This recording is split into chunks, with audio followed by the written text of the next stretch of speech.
una violación a un derecho que sea de tipo permanente. Si es que la violación es de tipo permanente, es decir, no se da de manera instantánea, entonces en ese caso, Si es que la violación es de tipo no permanente, podemos contar no se da de manera plazo porque instantánea, la entonces en afectación ese caso, se está dando en en ese caso, este la violación es de tipo momento. No permanente, podemos contar no se da de manera porque instantánea. entonces Entonces, cuando en ese esa, caso, se cuando está esa dando afectación en de este tipo permanente permanente cesa, no podemos contar desde el manera cese instantánea. podemos Entonces, contar nosotros cuando esa plazo afectación de de tipo 60 permanente días hábiles cesa, para poder desde el cese interponer podemos la contar nosotros, demanda. cuando esa afectación de tipo La permanente demanda de cesa, para poder desde el cese, interponer que es un problema la de contaminación, por ejemplo. la demanda de cesa, Que no es que ayer contaminaron el río, no, de contaminación, están contaminando. no Están es que talando el ayer bosque. contaminaron el río, Es un acto que se viene produciendo. Entonces, en ese caso, no podemos nosotros cortar arbitrariamente este plazo desde el momento en que tomé conocimiento, ¿no? Es descuento el plazo desde el momento en que cesó. Y si no ha cesado, entonces no hay ningún plazo de contar y puedo interponer mi demanda hoy, mañana, pasado mañana, en el momento en que lo estime pertinente. Cuando estamos ante una amenaza, tengan en cuenta que el artículo 200, inciso 2 de la Constitución, cuando reconoce el amparo, señala que este procede contra cualquier violación o amenaza de derecho a través de un acto u omisión, etc. Entonces, las violaciones de derecho pueden ser una violación en sí misma o una amenaza. Es decir, de un acto futuro de violación del derecho. Entonces, cuando estábamos ante una amenaza, no corre el plazo para interponer la demanda. Igual ocurriría cuando estamos ante una omisión. Entonces, en casos de amenaza, en casos de omisión, no se contabiliza el plazo para interponer la demanda de amparo. Otra regla que también ya está previamente, pero que es bueno comentarla, que se contabiliza una vez agotada la vía previa. Entonces, una vía administrativa, por ejemplo, para interponer demanda de amparo, puede ser considerada una vía previa. Entonces, si es que yo estoy interponiendo mi recurso de reconsideración, mi recurso de apelación en sede administrativa, no vamos a contabilizar ese plazo porque estoy agotando la vía previa. Claro, obviamente, en caso de que exista realmente una vía previa. ¿Qué pasa si en el caso no hay una vía previa que esté prevista? Entonces, en ese caso, en el caso de que no quepa una vía previa, entonces nosotros no podremos contabilizar un plazo, el plazo de 60 días. Y acá viene un tema interesante. Las normas, y esto sí es nuevo, dice el código, cuando las normas son autoaplicativas, se contabiliza desde que la norma es derogada, y ahí me faltó espacio, o desde que es declarada inconstitucional. Entonces, más tarde voy a explicar un poco más sobre las normas autoaplicativas, pero brevemente señalaré que hay determinadas disposiciones normativas que para incidir en nuestra esfera jurídica no requieren de ningún acto de aplicación en concreto, sino que ellas por sí mismas generan generan una incidencia en nuestra esfera jurídica. El ejemplo más claro y más simple, el caso que se vio en el año 2008, no, 98. Editora Sport S.A. interpuso una demanda de amparo contra una ordenanza de la Municipalidad de Breña. ¿Recuerdan la época en la que proliferaban, más que ahora, los denominados diarios chicha, que tenían en sus portadas imágenes de violencia, imágenes de desnudos?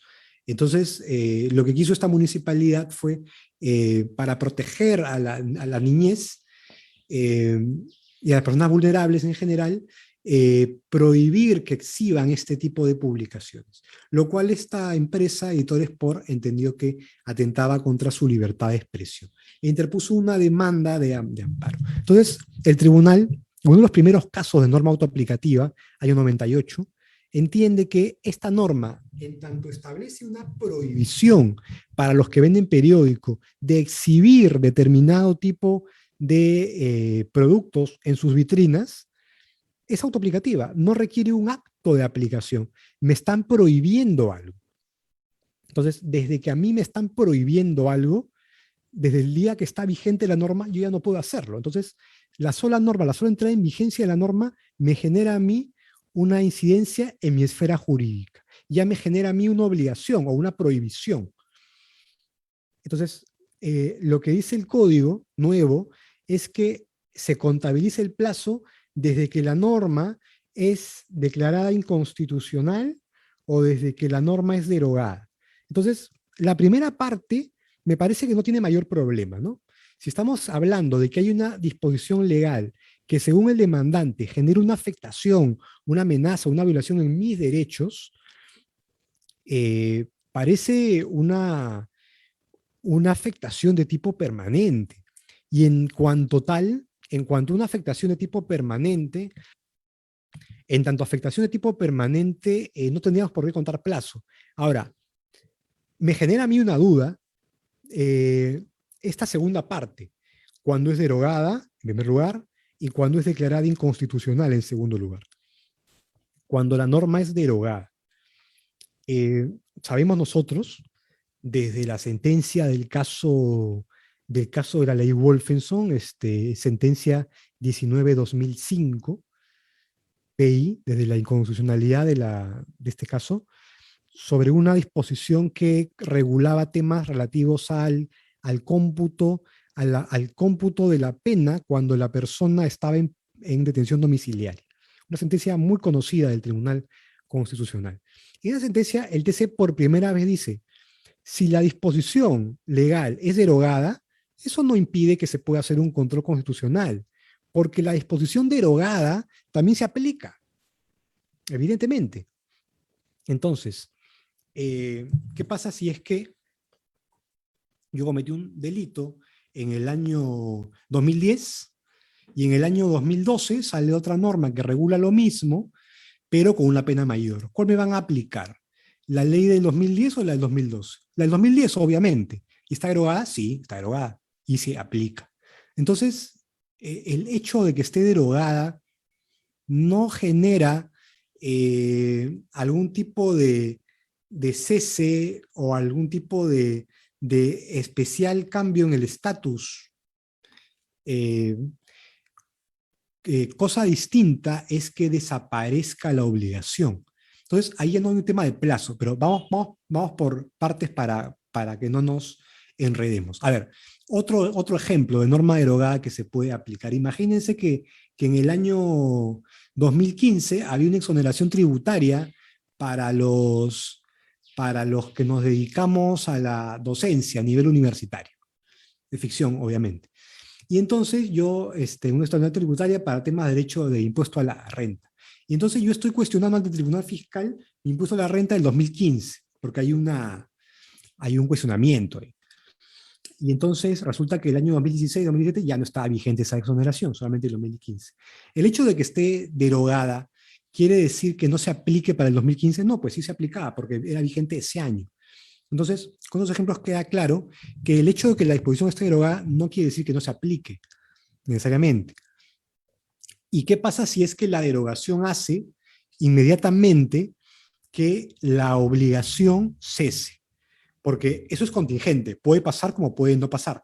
¿Qué pasa si es que hay como el caso de la Editores Sport, hay una ordenanza que impide exhibir determinado tipo de periódicos en los puestos de periódico y se deroga la ordenanza? Entonces, a partir de mañana ya no está prohibido esa exhibición de periódicos. Entonces, en ese caso la derogación sí hace que desaparezca la obligación. Pero en otro caso, como el caso que les he comentado, el tema penal, el tema tributario, la derogación no hace que desaparezca la disposición que se me aplica al caso. De manera tal que no me parece muy fino, o mejor dicho, me parece problemático, me genera una duda bastante razonable, el hecho de que se diga que la derogación hace que se empiece a contar plazo. Me pregunto, totalmente en borrador, porque no han habido casos que haya resuelto el tribunal sobre esto, pero me pregunto, si es que más bien en ciertos casos la derogación cuando hace cesar la prohibición o la obligación que yo cuestiono a través del amparo, no generará una especie de sustracción de la materia, más que empecemos a contar el plazo. Ahora, a renglón seguido, señalo lo de la expulsión de la norma. Cuando la norma se expulsa del ordenamiento, ya no es posible aplicarla. Por más que la norma haya estado vigente al momento en que se cometió el hecho, al momento en que se dio el hecho imponible en tema tributario, de manera tal que, creo yo, contar plazos para normas declaradas inconstitucionales no tendría mucho sentido. Me parece que no habría que contar el plazo, sino más bien decir, si la disposición que yo estoy cuestionando ha sido declarada inconstitucional, es decir, ha sido expulsada del ordenamiento, entonces ha cesado esta obligación o esta prohibición inconstitucional, tenemos una sustracción de la materia. Lo dejo en borrador porque no han habido casos, no estoy razonando sobre la base de un caso en concreto, estoy razonando en abstracto y, como ustedes saben, cuando razonamos en abstracto tenemos puntos ciegos, no sabemos qué casos de aplicación concreta podrían darse, en donde esto sería totalmente válido. Lo que yo veo más bien es que, así en abstracto, veo que estos supuestos de contabilización de plazo se convertirían más bien en supuestos de o bien sustracción de la materia, o bien supuestos de una violación todavía permanente del derecho y por lo tanto no tendría sentido contabilizar el plazo. Lo digo en borrador, en abstracto, no han habido casos que hayan generado jurisprudencia al respecto. Legitimación, eso es interesante. El afectado, obviamente. No es como el habeas corpus, que es un acto populis que donde cualquiera puede interponer la demanda. No, el afectado, la víctima del derecho, la víctima de la violación, de la amenaza a los derechos constitucionales. Su representante, no se requiere que el poder esté inscrito, pero sí se requiere un representante formalmente establecido, con poder para demandar en nombre del afectado. La procuración oficiosa. Y esto se mantiene, esta regulación estaba antes. Claro. Hay supuestos en los cuales la persona afectada no está en condiciones de demandar. Y en ese caso, el código, tanto el antiguo como el nuevo, prevén la posibilidad de que un tercero interponga la demanda en su favor. Esto, obviamente, está sujeto a la confirmación posterior del afectado. Entonces, se exige, en primer lugar, que el que interpone su demanda como procurador oficioso explique que la persona afectada está realmente en una situación que le impida interponer demandas, y en segundo lugar, el afectado luego se ratifica. El código, tanto el antiguo como el nuevo, establecen, no taxativamente, enunciativamente, unos supuestos para la procuración oficiosa. Señalan el tema de cuando una persona se encuentre privada de su libertad y esto le impida interponer demanda, o cuando esté siendo objeto de amenazas. Esos son los ejemplos que pone el legislador como supuestos, que no son los únicos. Claro, yo me imagino, ¿qué pasa si hay un secuestrado? la persona está secuestrada, entonces obviamente yo no puedo ir a hacerle firmar un poder para que me permita interponer la demanda en su nombre. Eh, se me, se me ocurre. Porque claro, son supuestos en donde esté realmente impedido de interponer una demanda. Bueno, eh, y esto último sí es nuevo y no sé finalmente qué va a señalar la jurisprudencia, pero el Código del 2004 señalaba una legitimación absolutamente amplia para temas de intereses difusos. Decía expresamente medio ambiente y cualquier otro interés difuso. Es decir, en cualquier supuesto en donde los afectados no sean ni determinados ni determinables. Eso ya no está en el código. También el anterior código del 2004 le daba legitimación a, a organismos privados, léase ONGs, que tengan como función la protección de determinados derechos, en caso de derechos difusos. Entonces, primero, respecto a los intereses difusos, me queda bastante claro que en tanto es un interés difuso, el afectado podría ser cualquier persona, entonces ahí no hay mayor variación en cuanto a la posibilidad de que una persona jurídica de derecho privado interponga una demanda.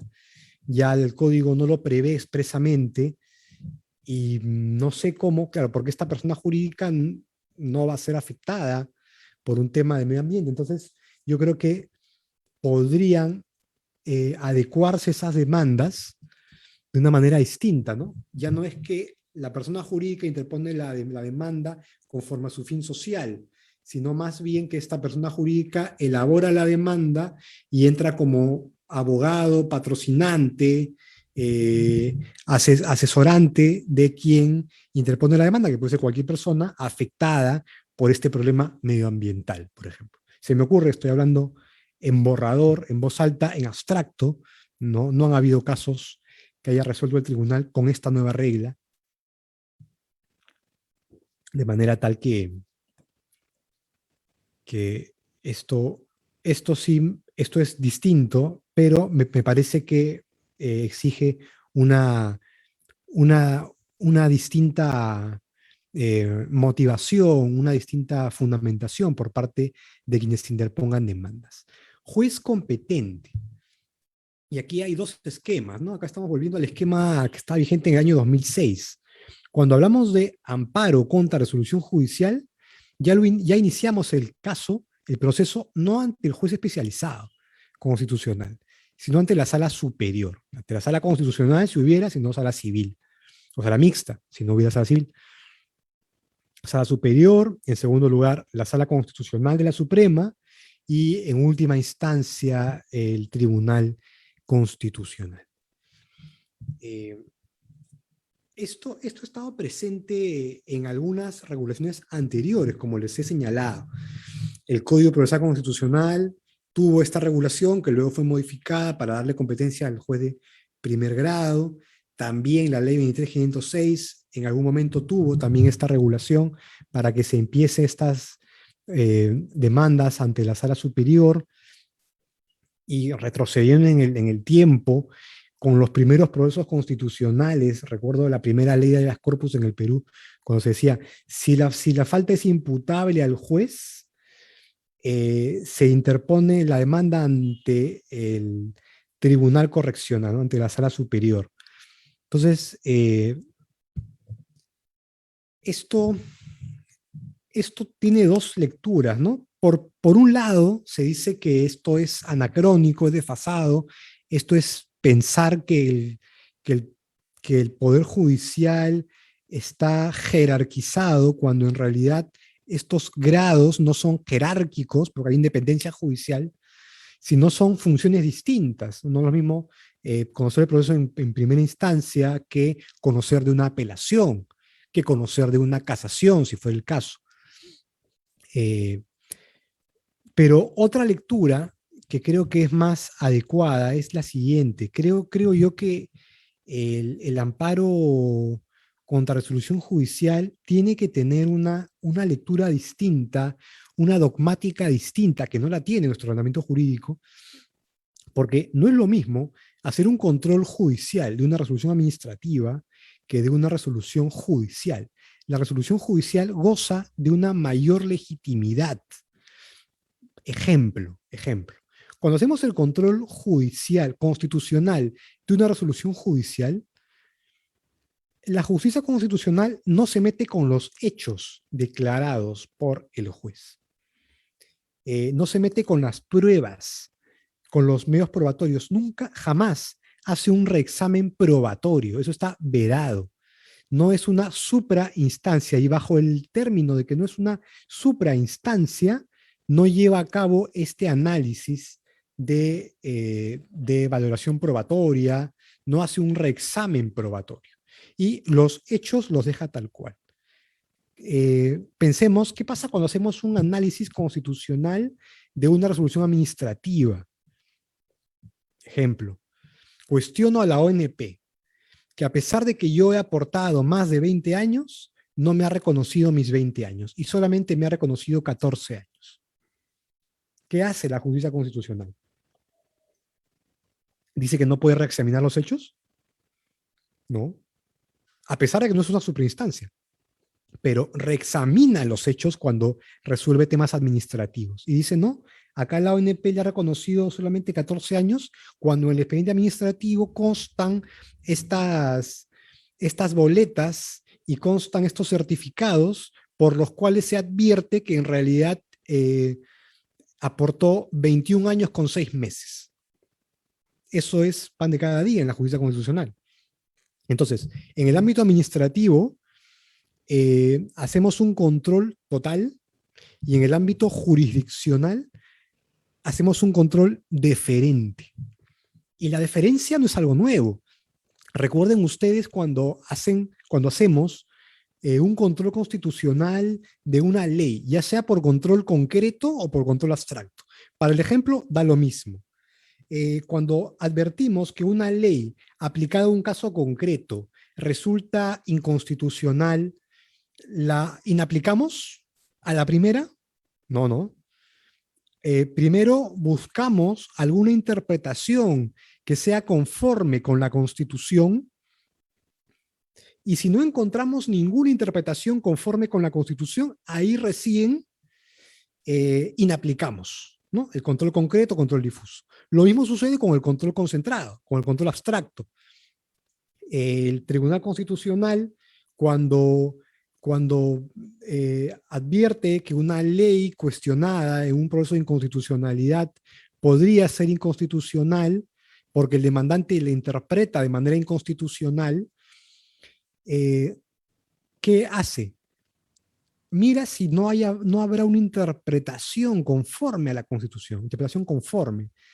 Y si la encuentra, entonces declara infundada la demanda y dice, lo que pasa es que la ley tiene que interpretarse conforme a la Constitución y se interpreta de esta manera.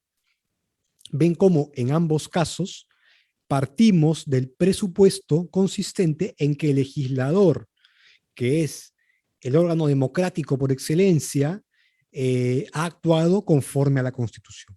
Interpretación deferente, tanto en el control concreto como en el control abstracto, tanto en el control difuso como en el concentrado. Lo mismo sucede, este nivel de deferencia sucede con el control judicial, de resolución judicial, solamente que todavía no nos hemos dado cuenta de eso. Y entonces, así como no nos metemos con los hechos ya probados en sede judicial, también esto tiene otras consecuencias. Por ejemplo, en lo relativo a la interpretación de la ley, ¿no? Hay muchos derechos de configuración legal. Entonces, ¿qué pasa si es que para determinar el contenido del derecho hay una interpretación legal hecha por el juez? La interpretación que pueda dar el Tribunal Constitucional tal vez consiste en lo siguiente. La interpretación dada por el juez se ajusta a lo posible, de manera tal que vamos a conservar esa interpretación. lo que les digo tiene sustento jurisprudencial. Recuerden ustedes estos casos, bueno, no de amparo, pero para el ejemplo sirve. Casos que son de habeas corpus, pero podrían darse por amparo también. Respecto del plazo para interponer el recurso de apelación en la fundamentación del recurso de apelación en el nuevo Código Procesal Penal. Se interpone el recurso, la apelación, y se le da un plazo. Entonces, hay supuestos en donde el juez le dice, te concedo el recurso y tengo un plazo. Y entiendo que la Corte Suprema luego interpretó en el sentido de que después del plazo, el plazo se contaba desde el momento mismo en que se interpone el recurso. No hay que esperar a que el juez interponga, concede el recurso y le dé un plazo. Muy bien. Entonces, ¿qué hicieron algunos votos dentro de lo que es el Tribunal Constitucional? Interpretó deferentemente respecto a los jueces. Dijo, esa interpretación dada por la Suprema es admisible, está dentro de lo que la disposición legal prevé, por lo tanto, vamos a conservarla. No es la mayoría, pero creo que por ahí debería ir, y creo que en esa medida debería ser leída esta disposición. Muy bien. La competencia territorial. Acá hay un tema interesante. El código trae una novedad, donde domicilia, a ver, vamos por partes. Donde domicilia el afectado, bueno, eso ya estaba. Donde se produjo la afectación, eso ya estaba. Donde domicilia el demandado, esa es la gran novedad. Entonces, le da, creo yo, más posibilidades al demandante para interponer su demanda. Ahora bien, lo que es curioso es esto. Miren el antecedente. El antecedente, sí, el Código del 2004 tenía dos reglas, y la segunda, sobre el domicilio, hablaba de domicilio principal. Donde tiene su domicilio principal el afectado, artículo 51 del Código del 2004. ¿Cómo lo interpretó el Tribunal Constitucional? Señaló el Tribunal Constitucional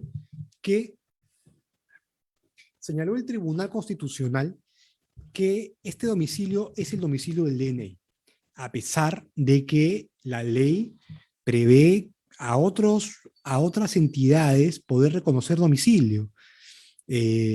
Los notarios pueden reconocer domicilio, la policía puede reconocer domicilio. A pesar de eso, el tribunal interpreta ese artículo 51 del Código señalando que es el domicilio del DNI. Muy bien. Pero la disposición actual no habla de domicilio principal, habla simplemente del domicilio.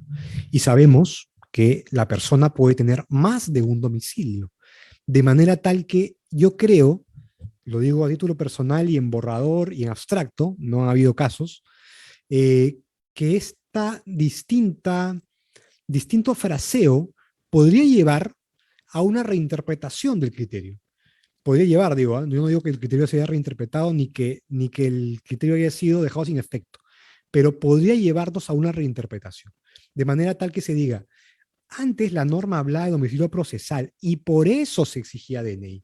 Ahora, en cambio, se habla simplemente del domicilio, lo cual puede haber una pluralidad de domicilios y puede haber un domicilio fiscal diferente a un domicilio laboral, y además eso darle pie a que podamos utilizar otros mecanismos para acreditar domicilio. No ha sucedido, pero digo, distinto fraseo puede llevarnos a una distinta interpretación. Podría llevarnos. Podría también que no, pero bueno. Lo que les presento es la distinta configuración de la disposición, ¿no? Hay una diferencia entre disposición y norma, y entonces pueden salir otras normas de dicha disposición. Recursos. Competencia por grado. Apelación, el recurso de agravio, el recurso de queja, la apelación por salto. La gran novedad, la apelación por salto, que ya existía, pero que no estaba regulada en el código. Bueno, hablando de la apelación, ¿no? En primer lugar, se señala, cosa que no estaba en el código antiguo, que no requiere fundamentación. Yo no sé, yo creo que deberían haber algunos estudios empíricos que, que señalen cuál es el efecto de esta disposición, ¿no? Porque he leído por ahí algún artículo que decía que esto va a generar un incentivo perverso, que va a generar que se apele sin ninguna razón. No lo sé. Yo creo que hay que remitirnos a datos y datos no tenemos porque empíricamente no se ha hecho ningún estudio porque es un código muy, muy nuevo. Se habla de una vista de causa en el cual puede haber un informe oral y le da un plazo de 10 días hábiles para resolver después de la vista de causa. Muy bien, entonces yo creo que la gran novedad es que no requiere fundamentación. Se ha dicho que esto va a generar un incentivo perverso, no lo sé, no es un tema en el que yo pueda señalar porque sería como ser un adivino y tener una bola de cristal y poder adivinar qué va a pasar realmente. No sé qué va a pasar con los recursos de apelación, no sé si van a apelar por gusto, no lo sé. No lo sé si va a haber problemas para entender el sentido del recurso, si es que se interpone el recurso, pero no se explicitan los agravios y luego no se explicitan estos. No sé qué problemas vayan a haber. Les pediría si en la parte de las preguntas y comentarios me hagan un alcance, porque seguramente ustedes sí han resuelto recursos con este nuevo código y qué problemas de aplicación han existido. Antes sea un plazo de 5 días, ahora sea un plazo de 10 días. Entonces se da un mayor plazo para resolver. Eh, no sé en qué medida eso incida positivamente en la mayor calidad de la justicia constitucional, no sé. Se requiere estudios empíricos. Habrá que ver qué consecuencias trae. El recurso de agravio constitucional, cuando el caso llega al TC, vamos por partes. La gran novedad, la vista de causa obligatoria. Y esto entiendo por lo que se ha visto en los debates parlamentarios. Entiendo que lo que pretendía el Congreso era responder al Tribunal Constitucional al precedente del TC en el caso Vázquez Romero, ¿no? En el cual el TC decía que ciertos casos cuyo RAC no esté bien fundamentado, que no tengan trascendencia constitucional, que atenten contra algún precedente, o que sean sustancialmente iguales a algún caso previamente resuelto de manera desestimatoria, iban a ser rechazados sin mayor trámite. Lo que entiendo, según lo que se ha visto, es una respuesta por parte del Congreso en el sentido que obliga a que se haya un trámite previo a una vista de causa obligatoria en el Tribunal Constitucional. Resulta curioso, ¿no? Porque para resolver los casos en primer grado hay una audiencia única de la cual el juez puede prescindir si es que de la contestación advierte o de la demanda misma advierte que el caso no merece mayor desarrollo, ¿sí? Que el caso no tiene sustancia. Claro, como ya no hay rechazo liminar, ahora le da la posibilidad de no hacer audiencia única. Entonces, el juez en primer grado puede no hacer audiencia única y el Tribunal Constitucional, en amparo por lo menos, está obligado a llevar a cabo vista de causa. Digo amparo por lo menos porque hay otro artículo del habeas corpus, en el artículo 37, que dice que no es obligatoria la vista de causa. O mejor, a menos que lo pide el demandante. Entonces, no está del todo claro en otros casos, como el habeas corpus, pero en el amparo está clarísimo que hay una obligación de vista de causa, lo cual ha sido interpretado por el Tribunal Constitucional en el sentido de que esta vista de causa es una diligencia que se realiza sin informe oral,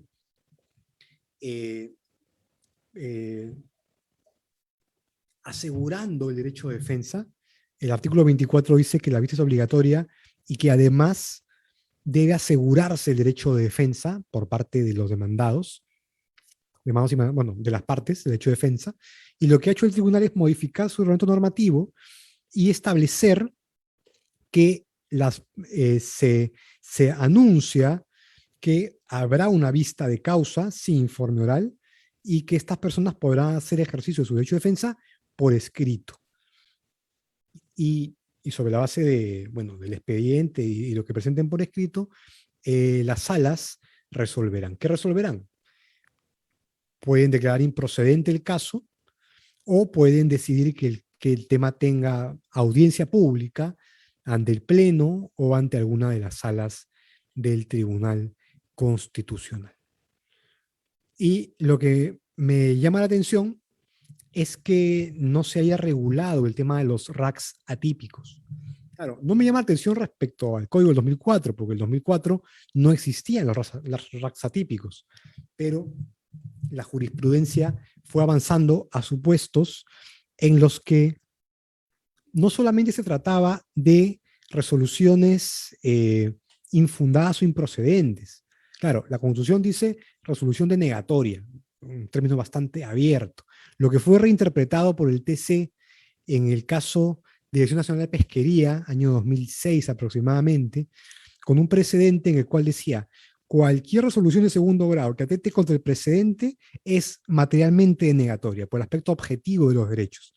Entonces, vamos a permitir el RAC contra esa resolución.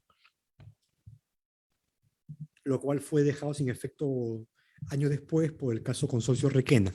Pero después el tribunal volvió a la carga y creó otros RACs atípicos. Por ejemplo, los casos de tráfico de drogas, los casos de lavado de activos, los casos de terrorismo. Son casos que, siendo fundados en segunda instancia, pueden ser resueltos por el Tribunal Constitucional en última instancia. Entonces, imagínense un amparo interpuesto, resuelto en segunda instancia en favor de un condenado por tráfico de drogas, contra una resolución judicial que dispone su condena, la privativa de libertad, o una pérdida de dominio, un amparo contra una pérdida de dominio. Y esa pérdida de dominio está relacionada con lavado de activos. Entonces, en esos casos, esa fundada podrá ser cuestionada a través de este RAC excepcional, ¿no? Recordemos los casos Mosquera Izquierdo, los casos Martínez Moreno, y por último, el caso Polay Campos. Con esos tres casos, el TC estableció la posibilidad de controlar casos de tráfico de drogas, lavado de activos y terrorismo. Luego, aparte de esto, existe la posibilidad de interponer recurso de agravio constitucional para controlar el cumplimiento de las sentencias. Recuerden la queja 167 del año 2007. ¿Recuerdan ese caso cuando el demandante que había ganado su proceso judicial de amparo ante el TC tenía problemas con la ejecución? Y entonces interpuso un recurso de apelación y la sala estuvo de acuerdo con el juez. Y ante ello interpuso un recurso de agravio, que dijo la sala no concedió el agravio, porque dijo el agravio procede contra resoluciones de segundo grado que declaran improcedente o infundada la demanda. Acá no se ha declarado ni improcedente ni infundada la demanda. Acá se ha confirmado un auto de ejecución, por lo tanto el RAC no cabe. Improcedente el RAC. No se concede el RAC. Entonces, se interpuso queja contra la denegatoria del RAC y el tribunal, en este caso, famoso 167 del año 2007, dijo que tan importante como el determinar, el dilucidar si se vulneró el derecho, es cautelar que realmente el derecho efectivamente se ejercite, de modo tal que declaró fundada la queja. Entonces, al declarar fundada la queja, señaló, reconoció que el RAC sí cabe para temas de ejecución de sentencia. Entonces, lo que me llama la atención, y no quiero hacer un juicio de valor tampoco, porque no me corresponde, pero me llama la atención que existiendo estos RACs atípicos, no hayan sido recogidos por el legislador. No creo yo que haya sido la intención del legislador dejarlo sin efecto, pero sí me parece un poco extraño, ¿no? Lo que sí el TC recogió fue la apelación por salto, que no es un RAC, es una apelación, que justamente es una especie de RAC para, para ejecución de sentencia, pero abreviado. ¿Qué dijo el TC? Ya hemos reconocido que se puede interponer el RAC para ejecución, pero sería un trámite absurdo, sería un trámite inconducente el ir primero a la apelación si es que se puede acudir directamente al recurso de agravio. De manera tal que a través de esta sentencia 4/2009, publicada en octubre del 2010, el Tribunal Constitucional creó este recurso de apelación por salto. Pero tampoco es que haya dejado sin efecto el recurso de agravio constitucional para la ejecución de sentencias. No he conocido un solo caso donde el tribunal diga improcedente el RAC por ejecución o improcedente la queja, por lo que existe es la apelación por salto.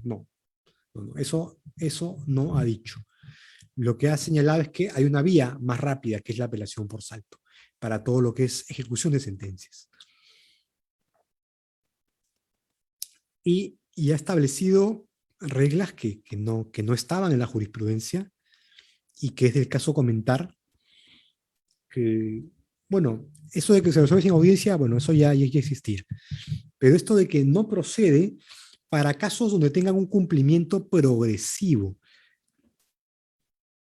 No da más luces la disposición, pero entiendo que se está refiriendo a casos de tipo tal vez estructural, tal vez casos de tipo en donde la violación de derechos deriva no de una omisión, de un acto irregular por parte de algún funcionario o particular, sino más bien de la omisión, del diseño de alguna política pública. El caso, por ejemplo, de las hermanas Ciesa, ¿no? ¿Recuerdan ese caso? Donde dos hermanas que por ser ya mayores de edad no podían ir a la escuela regular, sino que debían ir a otra escuela nocturna, y para llegar a esa escuela tenían que caminar 2 horas hasta encontrar, bueno, hasta la carretera, y en la carretera tomar un vehículo que en 2 horas después las deja en el lugar donde podían estudiar. Ahí el tribunal aprovechó el caso para no solamente declarar fundado el caso por violación al derecho a la educación, sino entender que hay un tema estructural y disponer que debe haber una política pública en materia de educación que cubra este tipo de supuestos, y una serie de disposiciones bastante complejas que permiten en un largo plazo el poder reducir esta brecha educativa. Claro, en ese caso concreto, el tribunal asumió por sí mismo el control de ejecución, como corresponde en casos estructurales. Pero podrían haber otros casos en donde también sea un tema de este tipo, pero que no se decida que el propio Tribunal Constitucional asuma el control, o sea un caso no resuelto por el Tribunal Constitucional, un fundado declarado en un juzgado. Entonces, en ese caso, la omisión por parte del juez de hacer una correcta ejecución de la sentencia, o la omisión de la entidad de cumplir con lo establecido, no puede llevar a ningún mecanismo que permita controlar la ejecución. Me lo pregunto en voz alta. No sé cómo finalmente quedará esto en la aplicación concreta de los casos, pero pero lo que sí me parece claro es que cuando tenemos obligaciones estatales que implican temas de tipo presupuestario, no es que no sea una obligación en toda regla, sino que es una obligación que tiene que cumplirse en la medida de lo posible y que no se va a cumplir, terminar de cumplir en un solo acto, sino que tal vez año a año haya que ir mejorando. Entonces, una omisión que sea ostensible en ese aspecto no puede ser objeto de una apelación por salto. Me pregunto por qué. Me parece extraño. Y entonces, si no cabe la apelación por salto, entonces sí cabe el recurso de agravio constitucional para, para el cumplimiento. Entonces, para ese tipo de casos sí voy por la apelación y después por el RAC. Entonces, ¿por qué esa diferenciación? No me termina de quedar claro. Ahora vayamos con la queja, la cual procede por contra la denegatoria del RAC y contra la denegatoria de la apelación por salto. ¿Y la apelación dónde queda? El código creo que no, el legislador se ha olvidado, ha omitido mencionar que también cabría queja ante la no concesión del recurso de apelación. Entiendo que sí cabe y en todo caso podemos aplicar supletoriamente el Código Procesal Civil. Pero a mí, en lo particular, me parece bastante claro que ante una denegatoria contra una no concesión de recurso de apelación contra sentencia, cabe el recurso de apelación. Y, y bueno, el recurso de queja, a diferencia del recurso de apelación, sí requiere fundamentación. Muy bien. Amparo contra normas. Algo de esto hemos hablado, ya me adelanté, pero igual hay que señalar algo. Bueno, la Constitución, ya les he dicho, prohíbe expresamente el amparo contra normas. No obstante, hace más de 20 años, la doctrina nacional entiende que la idea de esta disposición no es establecer una zona exenta de control constitucional, sino más bien no es naturalizar el amparo, porque el amparo no es un proceso de control abstracto, sino de control concreto.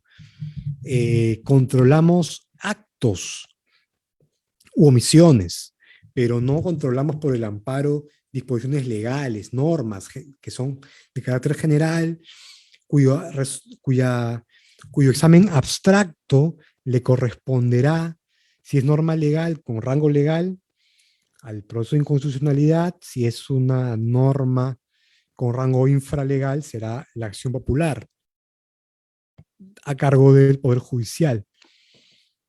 Entonces, queda bastante claro que cuando la norma es autoaplicativa, podemos hacer un control.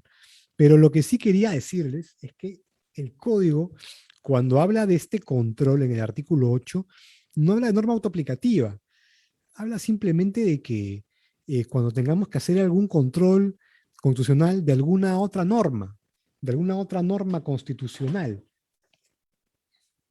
Entonces, eso podría generar dudas en el sentido de que entonces el código está ampliando y permite hacer un control abstracto que no esté vinculado con un caso a partir del, del fraseo mismo, que ya no exige que sea autoaplicativa. Yo entiendo que no, yo entiendo que la jurisprudencia constitucional es bastante sólida y unánime en el sentido de que a través del amparo y otros procesos de protección de derechos no hacemos un control abstracto, hacemos un control concreto del acto. Y solamente en aquellos supuestos donde no se requiere ni un acto de aplicación de la norma, sino que la norma por sí misma incide en nuestra esfera jurídica porque nos establece alguna prohibición, nos establece alguna obligación, en ese caso podemos interponer nuestra demanda contra la norma, porque es autoaplicativa. A ver, un momento.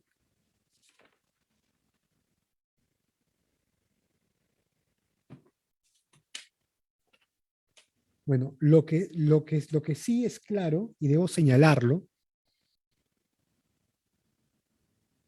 aquí está. Miren el artículo 18 y el artículo 45 del código.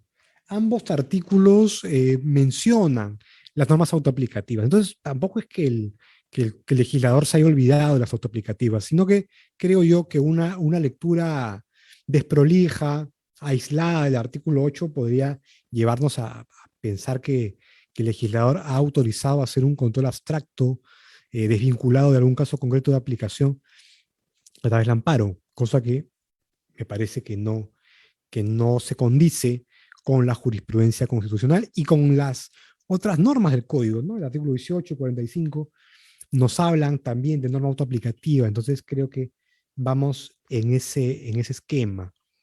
Tramitación, aquí la gran novedad es la famosa audiencia única.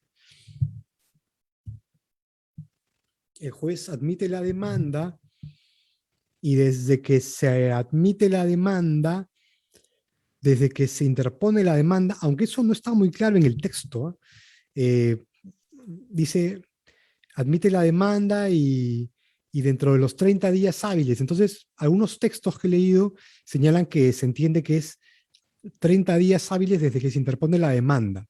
La verdad, el fraseo no me queda del todo claro, pero bueno, digamos, hay 30 días hábiles para realizar esta audiencia única, y realizada la audiencia única, el juez puede resolver de inmediato, lo cual me parece muy interesante. Pero, si no fuera el caso, le da un plazo para resolver después de. Y además puede prescindir de esta audiencia única en aquellos supuestos en los que advierta que el caso realmente no es, que el caso es improcedente. Entonces, no hay rechazo liminar, sino que admite la demanda, pero luego puede prescindir de la audiencia única. La sentencia según el código, y esto no es gran novedad, señala que debe identificar a las partes, determinar de manera precisa el derecho constitucional afectado, debe tener fundamentación y debe determinar de manera precisa el mandato. ¿Qué estoy ordenando concretamente en la sentencia constitucional? Todo esto tiene que ser, no es la novedad, pero quería ponerlo porque luego vamos a hablar de la ejecución. Y ahí sí me parece muy, pero muy interesante lo que vamos a ver.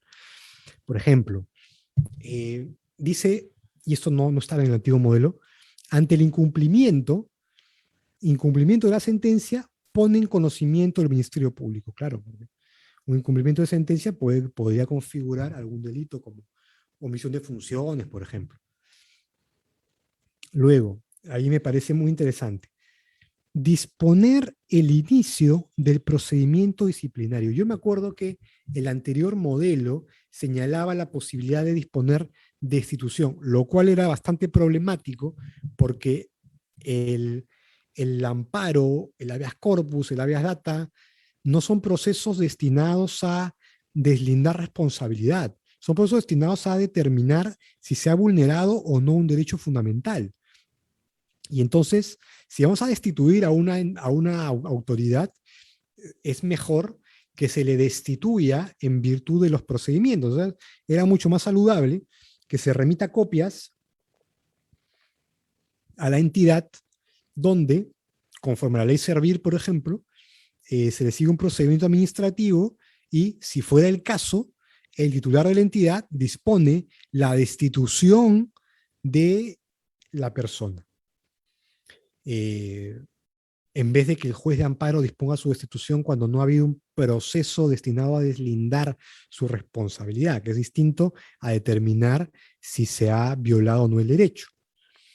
Pero acá el código ya no habla de que se disponga su destitución, sino más bien que se disponga el inicio del procedimiento disciplinario. Y eso también me parece problemático, porque en el marco de la ley Servir, ¿quién dispone el inicio? ¿Lo dispone el titular de la entidad? No necesariamente, ¿no? Lo dispone en realidad la autoridad en ese procedimiento investida con la capacidad para iniciar procedimiento. Si estamos ante un caso que, según lo precalificado, daría para una amonestación, o para una suspensión, entonces es el jefe directo quien inicia el proceso. Y es más, él decide si es que inicia o no inicia el proceso. Y si fuera un caso de destitución, quien inicia el proceso sería el jefe de la Oficina de Recursos Humanos. Y también es una decisión de esta autoridad. Entonces, que un juez en un amparo disponga el inicio del procedimiento, va a iniciar el inicio del procedimiento en el marco de entiendo, del régimen servir, por ejemplo. Entonces, en un régimen donde no tiene competencia para iniciar procedimiento, donde es otro el que inicia el procedimiento. Entonces, tal vez, a mí me parece un poco problemático el fraseo, tal vez esto derive en que se remita copias para que se evalúe el inicio de un procedimiento. Como cuando en el antiguo modelo, cuando se advertía que el acto u omisión podrían constituir delito, se remitía copias al Ministerio Público, hasta ahí bien, o se remitía copias, por ejemplo, a la Inspectoría, o por ejemplo a la OCMA. Entonces, el juez de amparo no disponía que se le abra un proceso, no, se le da copias para que actúe conforme a sus funciones. Luego, otra cosa que me parece más interesante, el mismo artículo, el 28, dice que en caso de que sean varios los obligados y han pasado más de 5 días, entonces se va a notificar al Ministerio Público y el Ministerio Público formula denuncia. Bueno, primer comentario, en el Código Procesal Penal que ya está vigente en Lima, entonces entiendo que está vigente en todo el Perú, el Ministerio Público no formula denuncias. El Ministerio Público formaliza investigación preparatoria, abre investigación, y ahora que el Código Procesal Constitucional disponga que el Ministerio Público formule la denuncia o que investigue o que acuse, no me parece lo más respetuoso de las autonomías. Mucho mejor fraseo, me parece lo primero, ¿no? Poner en su conocimiento para que, sobre la base de sus competencias, actúe. Entonces el Ministerio Público evaluará y determinará si formaliza investigación preparatoria, si después se emite una acusación, pero creo que eso tiene que ser evaluado por el Ministerio Público. Y luego, creo que no lo llegué a poner ahí. Ah, sí, no está. Dice que el Ministerio Público puede pedir prisión preventiva. Me parece obvio que puede pedirla, pero ponerlo expresamente no se condice con el carácter residual de la prisión preventiva. Claro, el Ministerio Público puede pedirla, en tanto eso sea necesario para el éxito del proceso, pero no es algo que se derive necesariamente de la protección de los derechos. Y por último, algo también es nuevo y es muy interesante, la fórmula sustitutoria. Dice así: si es que lo que se ordena está relacionado con algún tema presupuestario, el demandante que ha ganado el proceso puede pedir al juez que se sustituya. Entonces, que en vez de lo ordenado se le dé una cosa distinta. Entiendo que eso es siempre a pedido del demandante. Entonces, habrá que ver qué fórmula toma esto y cómo finalmente resulta aplicado. Ahora que hablemos de ejecución de sentencia, que es como el género, vamos a ver con la especie, la actuación inmediata. Esto es interesante. Ya estaba en el artículo 22 del Código. Ustedes saben que la resolución de primera instancia, antes de ser confirmada, puede ser ejecutada.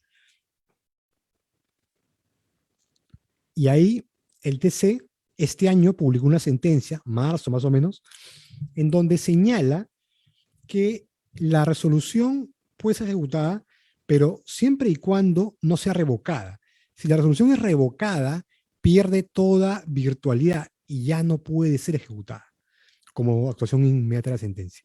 Cosa distinta ocurre con el código nuevo, que señala que la resolución, sentencia fundada, mantiene su vigencia hasta que se emite la resolución última y definitiva. Entonces, si se emite sentencia en primera instancia fundada, se revoca infundada y se interpone el recurso de agravio ante el TC, en tanto todavía no hay una resolución definitiva, porque está el RAC en trámite, podemos ejecutar una resolución revocada, lo cual entra en contradicción con una sentencia del TC recientemente emitida antes del código, y quisiera saber en qué queda eso finalmente, lo cual me parece absolutamente interesante. El amicus curiae.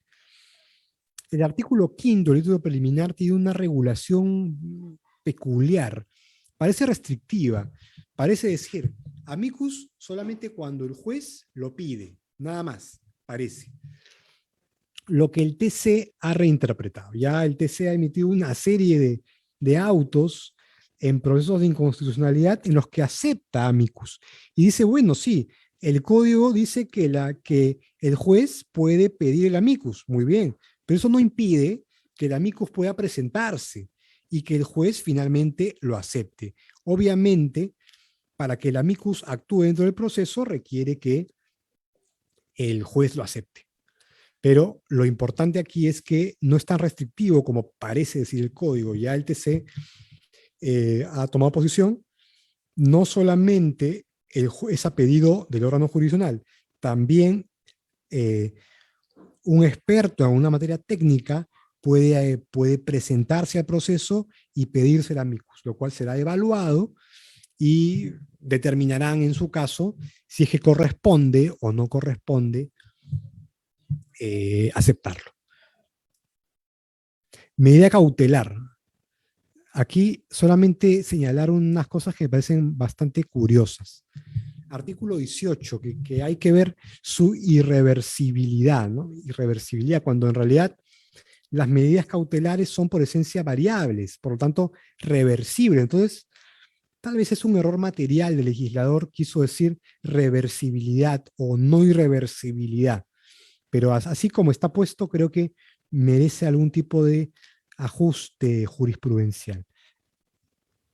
Luego, cuando se refiere al peligro en la demora, a este periculum in mora, lo traduce como demora en su expedición, pero el fraseo parece que estuviéramos diciendo no que el transcurso del proceso haga peligrar la pretensión, lo cual finalmente es este peligro en la demora, sino parece demora en su expedición, demora en la expedición de la medida cautelar.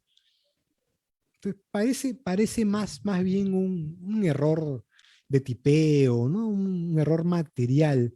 No creo que eso desnaturalice las medidas cautelares. Entiendo que va a ser reinterpretado como un periculum in mora como lo conocemos. Ese mismo artículo, cuando habla de este peligro en la demora, habla de esta certeza. Esta certeza me genera dudas y no certezas, porque justamente en el ámbito cautelar no hablamos de certezas. Hablamos de sospecha, una sospecha grave, por ejemplo, ¿no? Pero certeza, no, pues certeza es para una sentencia. Y ya para terminar, porque creo que me gana la hora, ya van a ser 6:30, otras nuevas reglas, ¿no? Vamos a hablar de dos cosas, ¿no? La notificación de la demanda contra resolución judicial y la prohibición del rechazo liminar. Cuando estamos hablando de una demanda contra entidad estatal, se notifica a la entidad, al funcionario, al procurador. Eso estaba también en el artículo 7 del Código Antiguo. Y lo que sí me llama la atención, y ha sido objeto de alguna inaplicación, si no me equivoco, de un juzgado constitucional en Arequipa, se ha inaplicado esta prohibición de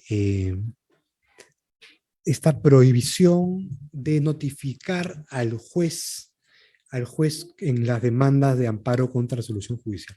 Yo entiendo que se puede llevar a cabo un proceso sin tener la versión de la parte demandada, porque la parte demandada decidió no apersonarse. Es su decisión.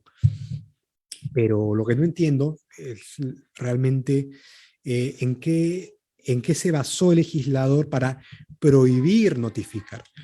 Han habido otros casos donde el TC ha tenido oportunidad de evaluar este tipo de restricciones. Claro, no de amparo contra la resolución judicial, no del nuevo código, sino de alguna disposición de una ley de violencia familiar en donde autoriza al juez en algunos supuestos graves a emitir medidas de protección sin que la parte demandada sea previamente notificada. Entonces el Tribunal Constitucional, al evaluar ese caso, entendió que había una intervención en el derecho de defensa, pero que esa intervención, haciendo un test de proporcionalidad, se sostenía. Entonces era válido esa intervención en el derecho de defensa.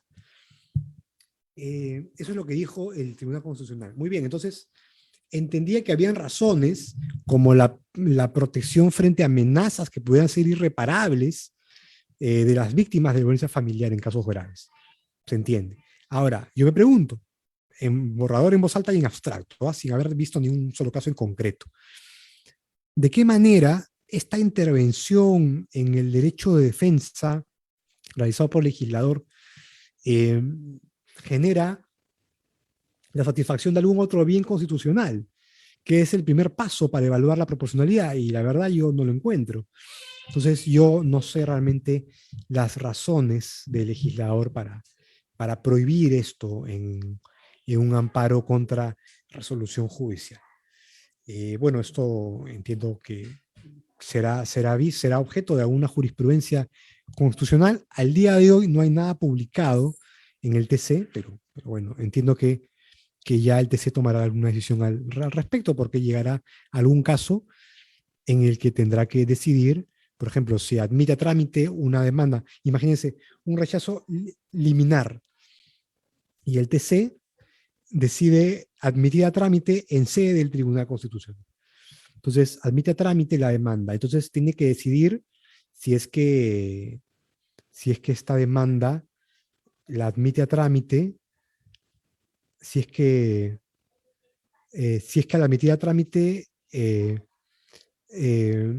pone en conocimiento de los emplazados. Entonces, tendrá que tomar posición y tomar en conocimiento. Todavía no hay nada.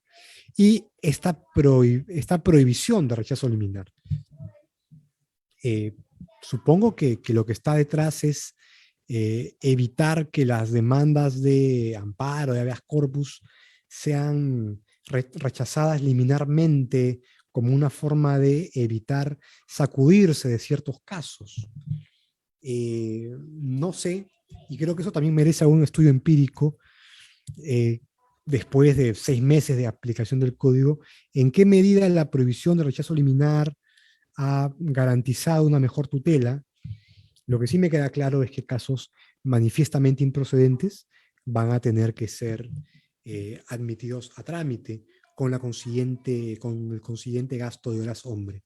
Ahora, el beneficio justifica este gasto de horas hombre, no lo sé. Lo que yo les puedo decir es que no sé qué beneficio comporta su prohibición. La verdad, yo considero que debe permitirse a los jueces rechazar liminarmente demandas que sean manifiestamente improcedentes, es decir, demandas en las que no quepa margen de duda respecto de su improcedencia. Y así lo consideraba el TC en su jurisprudencia más reciente, y desde el año 2012 aproximadamente. Así que, bueno, me genera bastantes dudas esta disposición. Espero que sea para bien, espero que genere una mejor justicia constitucional, pero la verdad no sé realmente, tengo muchas dudas al respecto. Muy bien, ese es el último tema que he visto. Quedo a la espera de las preguntas y espero que haya sido provechoso lo que hemos conversado en esta hora y media. Sí, doctor, muchas gracias por la exposición. Sí, vamos a entrar a la ronda de preguntas. Los discentes pueden colocar las preguntas en el chat para que yo lo lea y el doctor lo pueda responder. Gracias.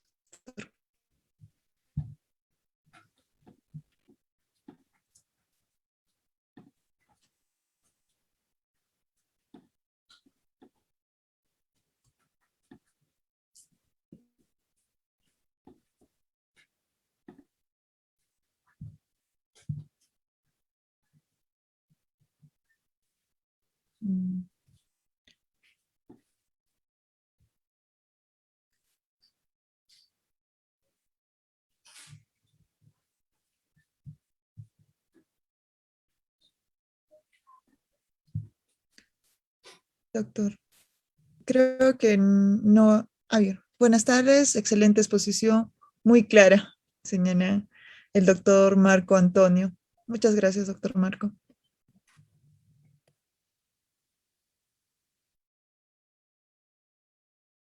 Sí, doctor Camilo, a nombre de la Academia de la Magistratura, le agradecemos por la excelente ponencia. Gracias por el apoyo brindado y vamos a dar por concluida la conferencia. Muchas A gracias por ver, la acá hay, invitación. a ver, acá hay una pregunta, si desea todavía responderla, doctor. Claro, claro, no hay ¿Cuáles problema. son los, gracias, doctor. ¿Cuáles son los criterios para interponer el agravio? Criterios. A ver, Ujú. bueno, a ver, criterios para interponer agravio. En realidad, el recurso de agravio cabe frente a una resolución que declara improcedente o declara infundada una demanda de amparo. Además de ello, hay otros supuestos en donde, siendo fundada, está relacionada con tráfico de drogas, con lavado de activos, con terrorismo, también cabe agravio. Si es una resolución de segunda instancia que resuelve un tema de ejecución, también cabe agravio. Ahora, ¿qué criterios? Bueno, hasta hace poco, o sea, cuando estaba en plena vigencia el tema relativo al, a la interlocutoria, es decir, el precedente Vázquez Romero, los criterios para rechazar el agravio en sede constitucional, mejor dicho, en sede del Tribunal Constitucional, eran los siguientes. Que el recurso no esté motivado. Uno, una causal que nunca se aplicó. Dos, que, que el caso no tenga especial trascendencia constitucional, que en la práctica eran casos improcedentes, es decir, si el caso era un improcedente porque hay otra vía, o improcedente porque se le pasó el plazo, o improcedente porque no tiene contenido constitucional, todo entra en ese cajón desastre. Luego, si el caso que planteo va contra un precedente, entonces el TC lo rechazaba. Si hay un caso sustancialmente igual, pero que ha sido rechazado, ha sido desestimado también. Pero es que lo que sucede es que con el nuevo código, por alguna razón, el Tribunal Constitucional ha dejado de emitir las sentencias interlocutorias. Entonces, ha dejado de aplicar estos criterios de Vázquez Romero. Entonces, ¿cuáles son los criterios para interponer un recurso agravio? Bueno, más que criterios es contra qué interpongo. Yo interpongo un recurso de agravio contra una resolución que me es desfavorable, que declara infundada o improcedente una demanda de amparo en segunda instancia, o que siendo fundada, imagínense yo soy el procurador del Ministerio Público, una fundada en segunda instancia con materia de tráfico de drogas, lavado de activos, terrorismo, o finalmente yo soy el demandante que ha ganado un caso de amparo y estoy cuestionando una resolución de segunda instancia fundada, y ya, a ver, un ratito. Ya, una resolución fundada en segunda instancia sobre temas de ejecución de sentencia. Entonces, más de criterios es contra qué resolución yo puedo interponer el recurso de agravio. Gracias por la pregunta. Ahí veo unas preguntas. Ajá, A gracias, ver, doctor. no me quedó claro el tema del amparo contra norma. Ya, esto puede ser admisible cuando se busca la suspensión de los efectos. No, bueno, en realidad yo puedo interponer mi amparo contra norma cuando la norma legal no requiere de ningún acto de aplicación para que me sea aplicable. Ejemplo, la norma me impone una prohibición. Yo vendo periódicos y me dice, ¿sabes qué? A partir de mañana no vas a poder exhibir en tus vitrinas imágenes de desnudos, ni tampoco imágenes violentas, ni de muertos. Entonces, me están prohibiendo. Y entonces, la sola existencia de la disposición y su entrada en vigencia hace que yo esté obligado, o mejor dicho, prohibido de hacer algo. Entonces, para eso es el amparo contra normas, para cuestionar disposiciones que por sí mismas, ya por su sola existencia, por su sola entrada en vigencia, ya me generan una obligación. Es eso. Ahora, otra pregunta. ¿El recurso de queja contra el rechazo o la improcedencia del agravio debe ser conocido por el TC si esta sede la admite? Ah, ya, claro, claro. Si el TC declara fundada la queja, entonces ordena que el expediente sea remitido en el más breve plazo. El código habla de los 3 días hábiles, algo así. Sí, entonces, ¿cuál es la consecuencia de la fundada la queja? Que se remite el expediente. Y entonces es como que se está concediendo el recurso de agravio. Claro, no se requiere que la sala superior conceda ningún recurso, porque es en virtud de la queja fundada que el caso sube al Tribunal Constitucional.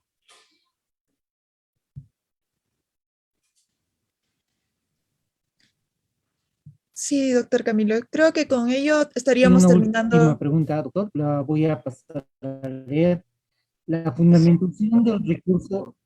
Entonces, acá hay una pregunta más, Libertad, que dice: la fundamentación del recurso de apelación ha sido trasladada en una suerte a segunda instancia. ¿Es entonces esta instancia superior la que debe proceder a su calificación o solo se tendrá que pronunciar sobre la cuestión de fondo? Interesante pregunta. Yo creo que en tanto no le está obligando al recurrente a fundamentar el recurso, estamos hablando por si acaso del amparo. En el habeas corpus hay otra regla, pero en el amparo, en tanto no le está obligando al recurrente a fundamentar el recurso, entonces en la sala superior no tendría cómo, digamos, anular el concesorio porque el recurso no está bien fundamentado.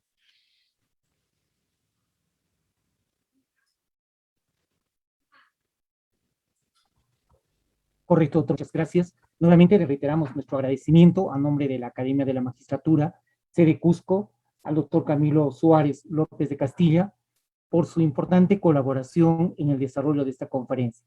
Nuevamente, muchas gracias, doctor. Y a los participantes les reiteramos nuevamente el tema administrativo respecto de sus pagos, que solo lo pueden efectuar hasta el 30 de noviembre. De este Muchas modo, gracias, damos por doctor Camilo. concluida la conferencia. Muchas gracias. Muchas gracias, Muchas gracias doctor por la Camilo. invitación. Hasta luego. Hasta luego.